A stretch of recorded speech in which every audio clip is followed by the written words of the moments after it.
A report on Russia's role in the Ukraine conflict, compiled by the murdered Russian opposition politician, Boris Nemtsov, will be released in April, his colleague has told the BBC.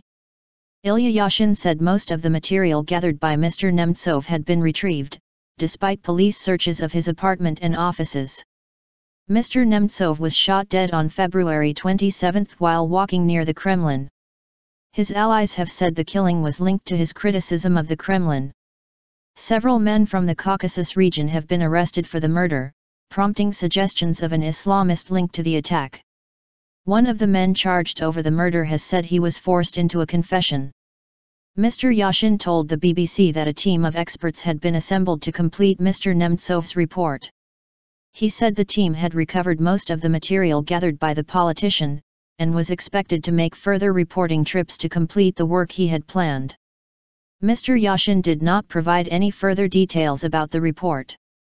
Mr Nemtsov's computer and documents are said to have been seized by the authorities after his death. The BBC's Richard Galpin in Moscow says the report is likely to examine the extent of Russian casualties in Ukraine, an extremely sensitive issue. Several journalists who have investigated the casualties have been attacked.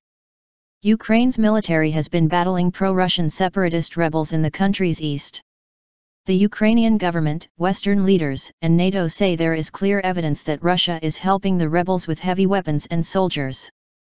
Independent experts echo that accusation.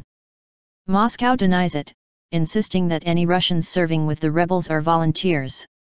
Mr Nemtsov was killed days before a march he had been organizing against the conflict in Ukraine. Last year, he contacted the Russian authorities after receiving death threats on his Facebook page, which he linked to his position on the conflict in Ukraine.